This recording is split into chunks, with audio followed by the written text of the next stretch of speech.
What's up, everybody? This is Ed O'Brien, and this is the We Run the State podcast. Got a special guest tonight, my man Jelane Richardson. Oh, is it Jelane? Jelani. Jelani. Oh, I got it all messed up. Hold on, let me start that over then. You What's up, good? everybody? This is Ed O'Brien. This is the We Run the State podcast. I got a special guest, Jelane Richardson, class of 2027, defensive back out of Philadelphia. Goes to Newman Goretti. Has a couple early offers from both Delaware State and Penn State.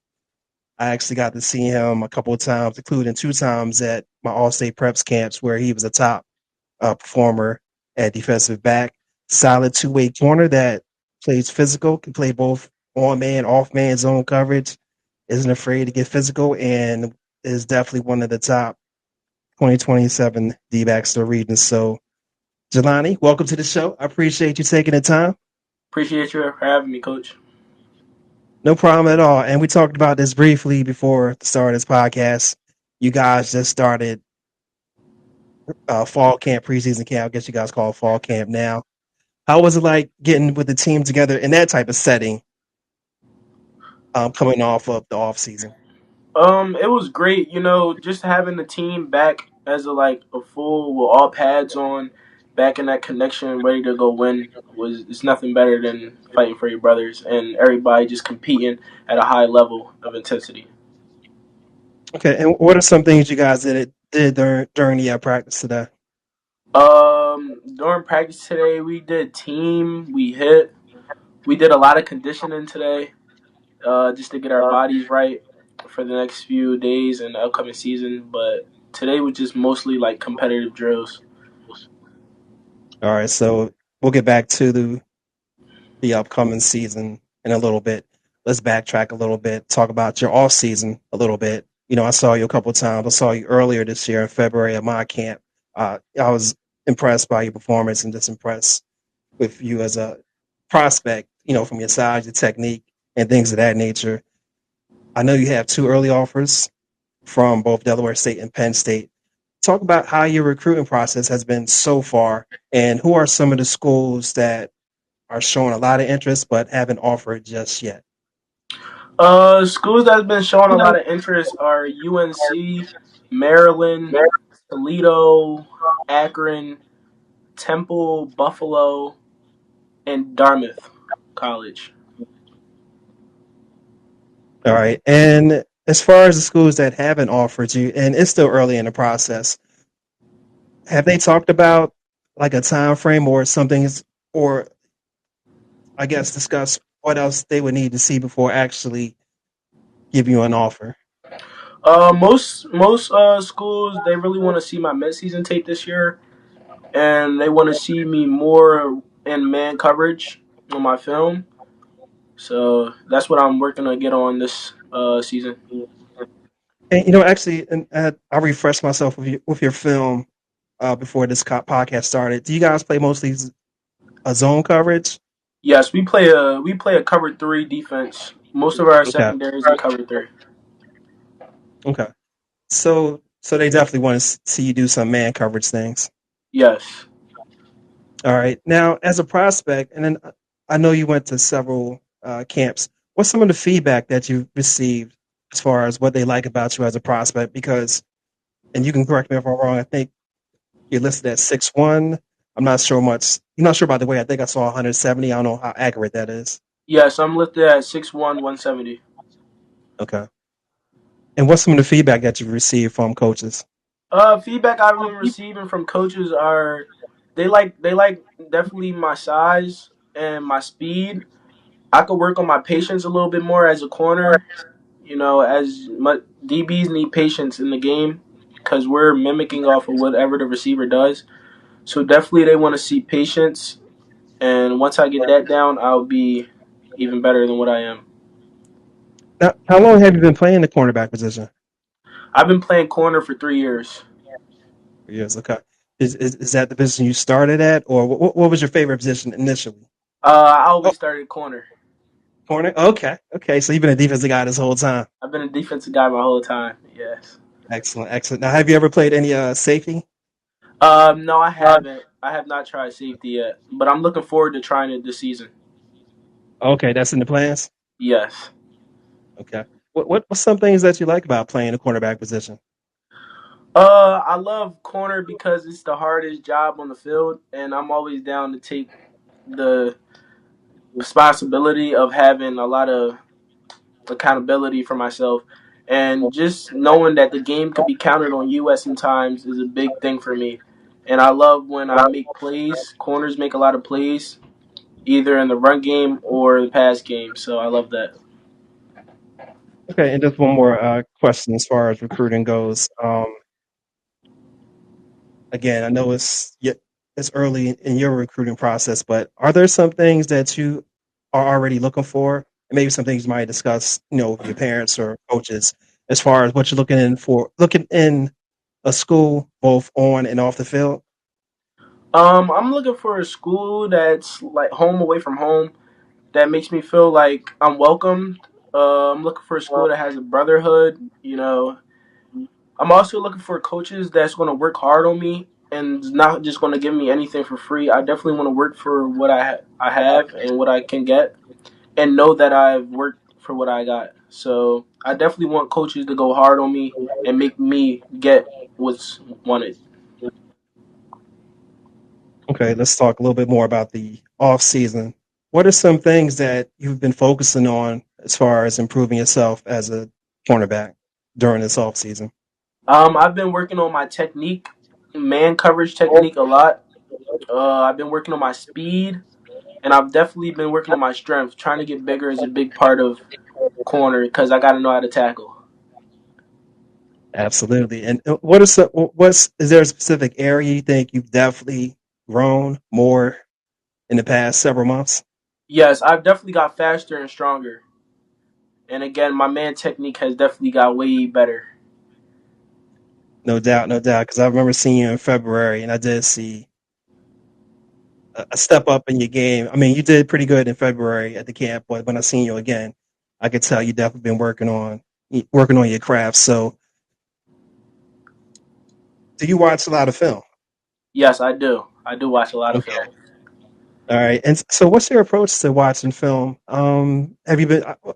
I don't want to assume. So, do you watch film all year round? No, I usually watch film. Like we're starting to pick up on film games now, and we watch Okay. during the season. Okay. And what's your approach to watching film?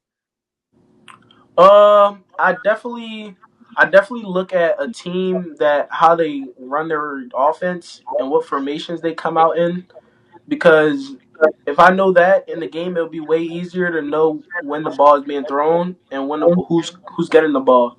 Usually, I know that receivers they play with their gloves a lot when they're about to get the ball.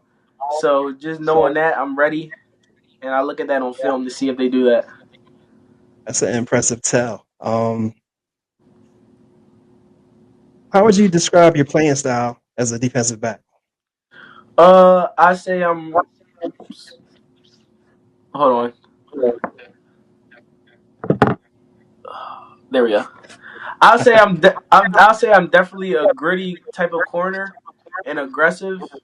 I say I'm definitely a ball hawking type of corner. I go get the ball no matter where it's at. So I catch it at its highest point, and I'm definitely looking to run it back. So I say I'm really aggressive and I'm a ball hawk.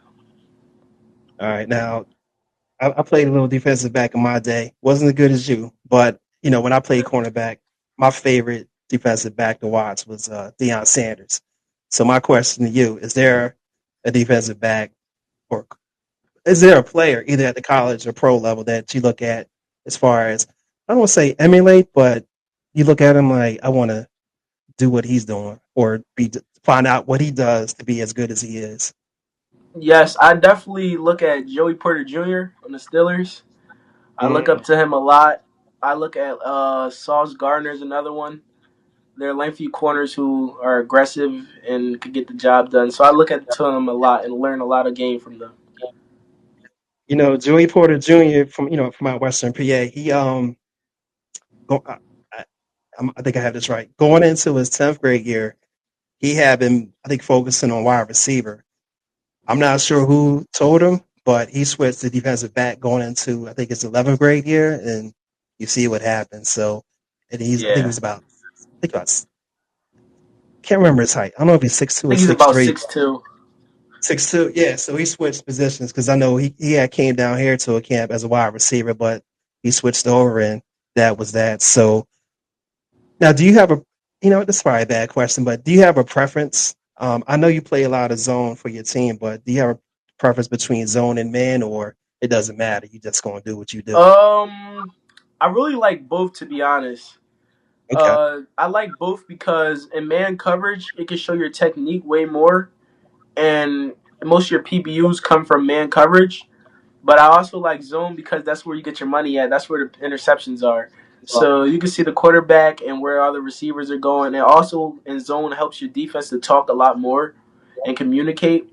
So you guys are all on the same page. And man coverage is like you're all focused on one man and there's not a lot of communication. All right. Let's talk about the upcoming season a little bit. First, I got a shout out to your head coach, Coach Albie. I know some of your guys on the coaching staff, but Coach Albie, that's my guy. I've known him since, I think probably 2007, 2008, something like that. Great guy. How's it? I'm gonna put you on the spot. How's it playing for Coach Cross? It's great. He's a legend. He's a dog. So playing for Coach Albie is just it holds a lot on you. You got to make sure you make the plays for him, and definitely people are trying to come for his neck. So you got to be there to back him up and play hard. I like that answer. Hey, so what are your team did what they did last season? Talk about what you and your teammates have talked about as far as improving for this upcoming season, and then if you don't mind, talk about some of your individual goals that you have in mind for this upcoming season. But you can start with the team stuff first. Yes, our team. Our goals. We definitely wanted to get just like a bond together as a team. We wanted to become more stronger with each other, so we could trust each other, one another, in this season. We also our goal is to win a state title. We want to go win a state championship for our coach, and we definitely want to win the PCL. And just feel like we fought together after the season, and it's not just one person's job; it's everybody's job to buy in, and we'll get the job done. All right, and what are some of your individual goals? And I know your team guy, but everybody definitely has individual goal too. So, what's a couple of yours? Yes, a team goal. It's my fault. A goal for myself. A goal for myself is definitely to get 7+ interceptions this year. I definitely want to get a lot of interceptions, a lot of PBUs, and I definitely want to show more big hits on my film. So big hits will be a big thing for me this year to show that I'm versatile and I can do a lot of things on the field. Okay, and you played, of course, in the Philadelphia Catholic League. Talk about the competition and just the whole overall vibe that it is to play in the Philly Catholic League. Yeah, it's a crazy vibe. It's very fun to play in the Philadelphia Catholic League. Knowing that a lot of great teams come from that league is it's competition. So you're playing good programs back to back, and there's never a game that is easy. It's always going to be a fight, and you just got to come out and compete. All right, and speaking of competition, obviously every game is important. Is there a game or two you got circled on the schedule? Like you've been looking forward to getting a rematch, or you just looking forward to see how you match up against them guys? Yes, definitely. I'm looking forward to playing Pope John Paul and Conwell Egan this season. Those are big games for us. Got you. All right, and last question, if you don't mind, talk Yep. about some of the biggest influences that have been with you so far in this football journey, and what lessons they've taught you. I'd definitely say my head coach, Coach Albie. He's definitely an influencer for me. He's always there by my side, pushing me to be better. Even if I make a good play, he wants something even better than the play I made. So just knowing that he's going to push me to the top limit is what I want in a coach, and definitely Coach Albie is that guy. Another influencer I have is my dad. My dad's always he always taught me to be gritty. He's the reason why I'm a gritty corner. He knows that playing in Philadelphia is hard. So you gotta want it for yourself, and you gotta go get it. Nobody's out there going to give it to you. So you definitely got to go hard. Right. And I agree about that statement about cornerback because everybody doesn't want to play cornerback, and everybody can't play quarterback. So Absolutely. I definitely respect that. So Jelani, hey, I truly appreciate you taking the time to speak with me tonight. I wish you the best of luck this season. I'm pretty sure I'll see you guys somewhere down the line. And again, just good luck for the rest of this season, and I'll be in touch. Appreciate you. Thanks for having me, Coach. No problem at all. Good luck. Talk to you Thank soon. you. See you Yes, soon. sir. Yep.